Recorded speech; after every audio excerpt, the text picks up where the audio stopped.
Alright everyone, Cowboy Trades here, welcome back to the channel. So I just wanted to make an update quickly on liquidity conditions and also talk about global liquidity conditions, something that we haven't talked about before on this channel. There's quite a few important things that I want to dive into in this video, so let's dive right into this. Just a quick footnote before we do start, I did just record a video for Bitcoin and the total cryptocurrency market cap. It will be uploaded before this. It will be called Crypto Markets on the Brink of Collapse, and in this video we found that looking at volume overextensions in Bitcoin, we're completely overextended in terms of liquidity conditions, and it's the same for the total cryptocurrency market cap and also your altcoins. In this video, we're going to move on from this and we're going to focus on the stock market and global markets in particular. Now, we quite recently used the Chicago Mercantile Exchange liquidity tool for the E-mini futures, looking at the book depth, looking at the bids, asks, mid price, and we talked about this volume overextension that we just witnessed over in the S&P 500. Now, if you look at this chart over here, if you do want the resource to this, I will link it down below in the description.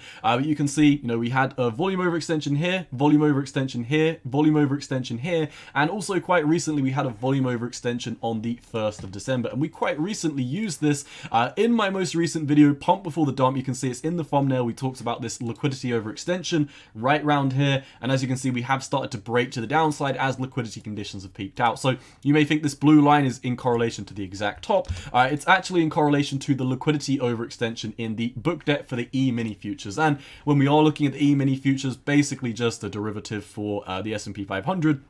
You can see boom, overextension, boom, overextension, boom, overextension, boom, overextension. I'm going to talk more about specific S&P 500 analysis in another video. This is really going to focus on liquidity, but as you can see, liquidity conditions are still at elevated levels. The mid price has only just started to turn down. So in my opinion, we've probably got a long way to go to the downside before we are back at that heart line in terms of liquidity conditions, meaning the S&P 500 should be getting ready to snap back to the downside very, very soon. And of course, with Bitcoin and the total cryptocurrency market cap, your altcoins overextended in the same mannerism as the E-mini futures, the S&P 500, whatever you're looking at, it looks like markets are getting ready to snap back down to the downside as we are basically on the brink of a liquidity crisis right now. So let's move on to something we haven't covered before. I want to talk about the United States Central Bank balance sheet. It's basic economics. As they sell off their balance sheet, the stock market really doesn't like this too much. You can see back in 2008, this was a bit of a weird one. We obviously had this major bear market because of the subprime mortgage crisis. People started defaulting on their houses. People didn't pay back their loans. Banks started going bankrupt because they were just holding way too many subprime loans, subprime mortgage loans rather.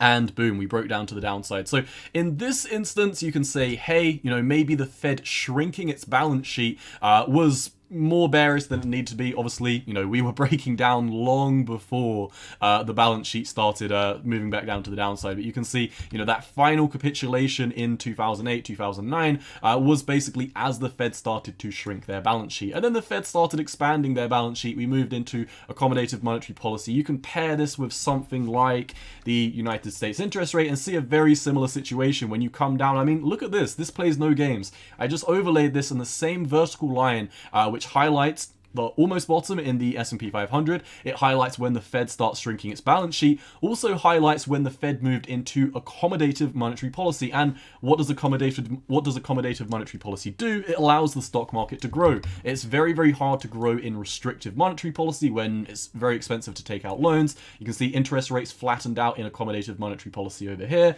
and we started moving back up to the upside in terms of the Fed balance sheet, and also we started moving up to the upside in terms of the stock market. Let's get rid of the interest rates. Just wanted to highlight, you can also look at that as well, but just a quick heads up, you can see, back in 2020, the Fed started increasing their balance sheet very, very aggressively after the March 2020 capitulation. They just started buying up every asset known to man, from a 4.2 trillion balance sheet all the way up to about a 7.2 trillion balance sheet in, the space of in the space of 98 days. A lot of these moves happened very, very quickly. And at this moment in time, you can see the stock market topped out 27th of December 2021. And you can see this is not in correlation to the exact top. This is in correlation to where the Fed started slowing down the expansion of their central bank balance sheet. And as you can see, since then, their balance sheet has been slowly moving to the downside. We haven't seen an extremely monumental breakdown to the downside in the balance sheet where we've seen, previous cycles bring us down on. And once again, just a quick update letting you know, until the United States starts increasing their balance sheet again, there's probably going to be a lot of fear in the markets. And once again, pair this with liquidity conditions over extensions right now,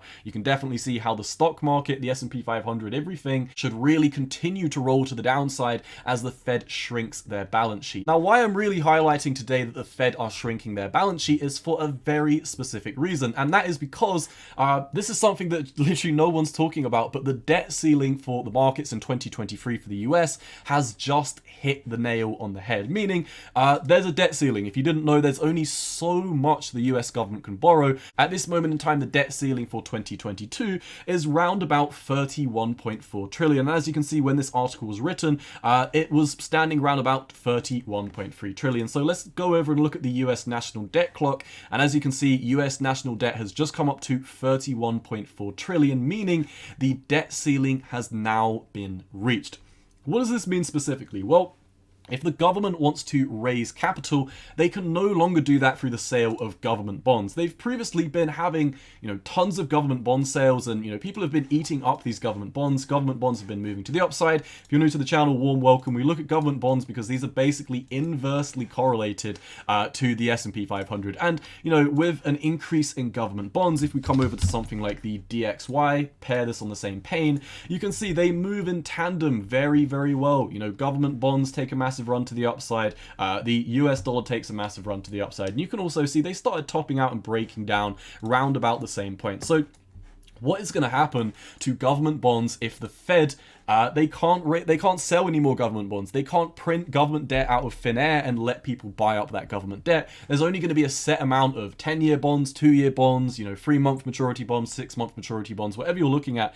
There's only so many of these government bonds that are going to be around now that the debt ceiling's been reached. They can't raise any more capital. If they want liquidity, they can't go and sell bonds at this moment in time. So in theory, this should be bullish for bonds as long as the US doesn't default on their debt. If the US defaults on their debt, I can't really tell you how that's going to affect the markets because nothing like that has ever happened before. So, as we are approaching the debt ceiling, we are in very unprecedented times. I'm not just going to take a random guess and say, oh, this is what's going to happen if the US defaults on their debt. No one knows. It's very, very unprecedented times right now, but with this, once again, as we are at the debt ceiling, the US can no longer float government bonds for sales. So how can they generate liquidity? So in theory, now the debt ceiling has been reached, we should start to see the central banks start to shrink their balance sheet even more. And this is going to correlate to a top in the S&P 500. Pair this with liquidity conditions for the E-mini futures topping out. Pair this with the overextension in the stock market. And also, if we do come over to this Twitter handle over here, I don't have a Bloomberg terminal,